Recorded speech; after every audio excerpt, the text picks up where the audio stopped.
आप जिस मेमोरियल को देख रहे हैं, this is very emotional. This is called children memorial. जब 6 अगस्त 1945 को एटम बम डाला गया, उस समय बहुत सारे बच्चे मारे गए और उसमें एक बच्ची सर्वाइव कर गई जिसकी उम्र उस समय 2 साल की थी। वो उस समय तो सर्वाइव कर गई, लेकिन बाद में उसको कैंसर हो गया और उसने बहुत स्ट्रगल किया। वो ज़िंदा रहना चाहती थी। उसके फादर भी सर्वाइव कर गए थे। उसके फादर ने उसको एक टास्क दिया कि अगर तुम 1000 कागज़ की जो हम चीज़ें बनाते हैं, कश्तियाँ बनाते हैं, दूसरी चीज़ें बनाते हैं, वो अगर बनाओगी तो तुम सर्वाइव कर जाओगी। तो उस प्रकार की कहानी है। और उसके साथ में जो बच्चे पढ़ते थे,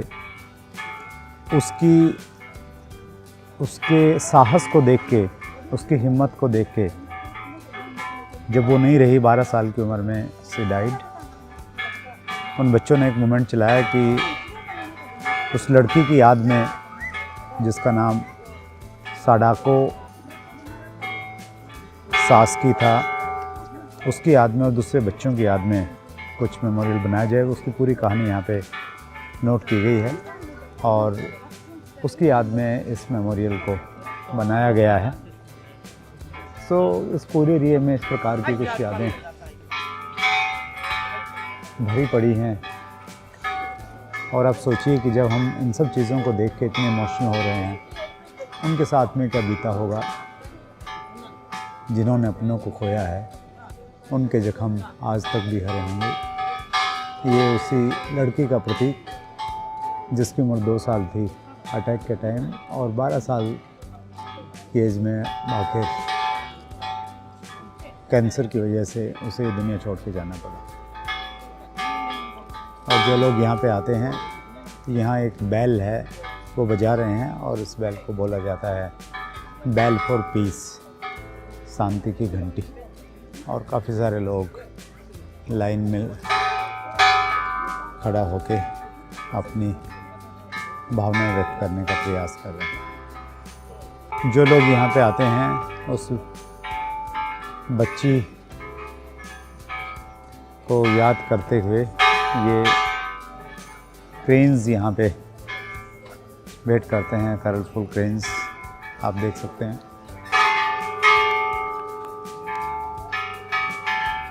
इस पूरे एरिया को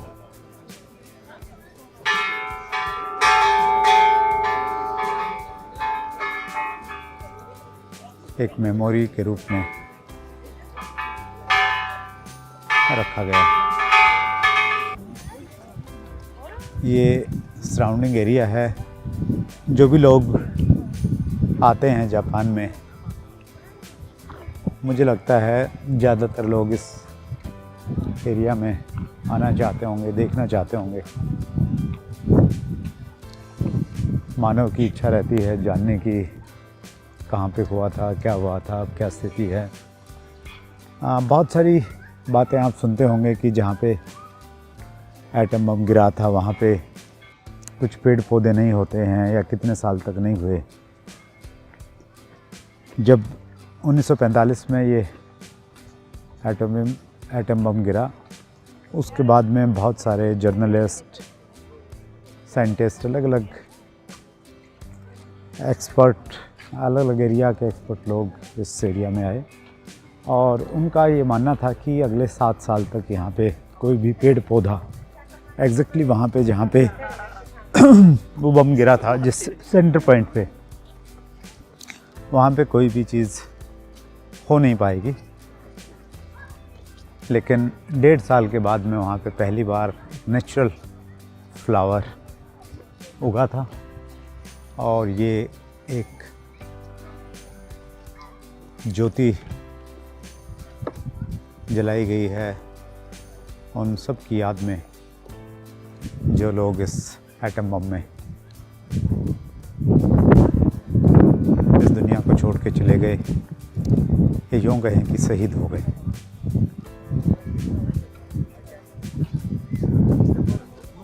ये जो सामने एक छोटा सा स्ट्रक्चर आप देख रहे हैं, ये एक ताबूत है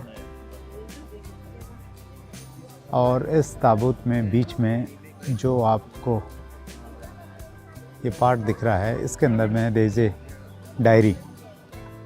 इस डायरी में उन सब लोगों के नाम हैं जो मिसिंग हैं, मिले नहीं, जिनकी डेथ हो गई।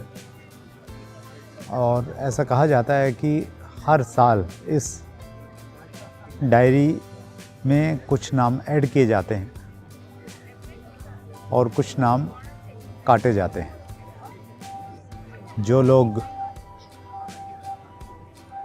मिल गए, जिनका कुछ पता लग गया कहीं पे, वो नाम इसमें हैं तो उनको कट कर दिया जाएगा, और कुछ के बारे में और इन्फॉर्मेशन मिल गई तो वो और ऐड कर दिए जाएंगे।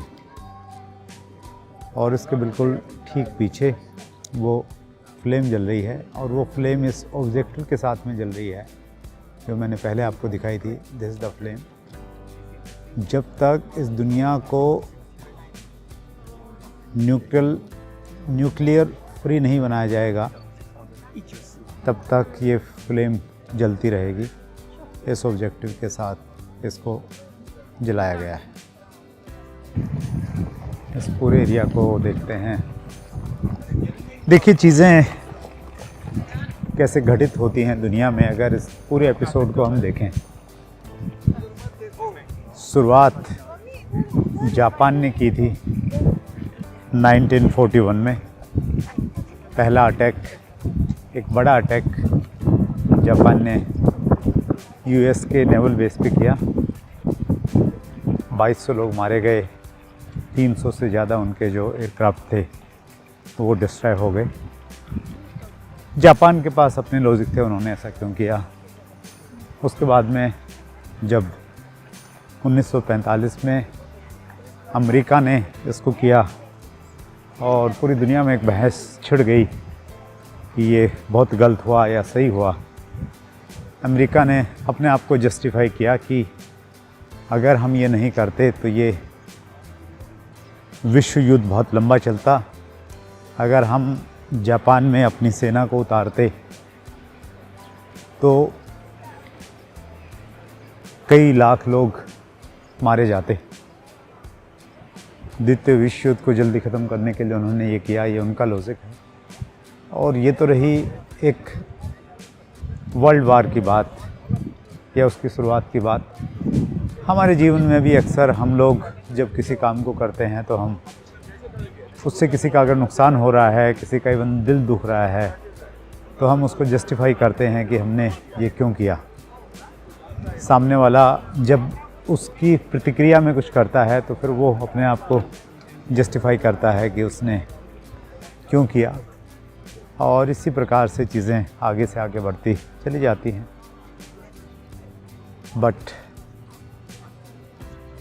शांति में जो खुशी है, शांति से जो सुकून मिलता है, वो और किसी चीज़ से नहीं मिल सकता, वो पावर से नहीं मिल सकता। तो शायद यही संदेश हम सबको उस जगह से लेना चाहिए जिस जगह ने दुनिया का भयानक मंजर देखा है। अभी हम लोग हिरोशिमा पीस मेमोरियल म्यूज़ियम में जाने वाले हैं, और म्यूज़ियम में ये भी एक बहुत इमोशनल जगह है। जो लोग सरवाइव किए थे उनकी छोटी छोटी वीडियोज़ यहाँ पे हमें देखने को मिलेंगी, और इस युद्ध से बची हुई बहुत सारी यादें इस म्यूज़ियम में हैं। तो आइए म्यूज़ियम की तरफ बढ़ते हैं।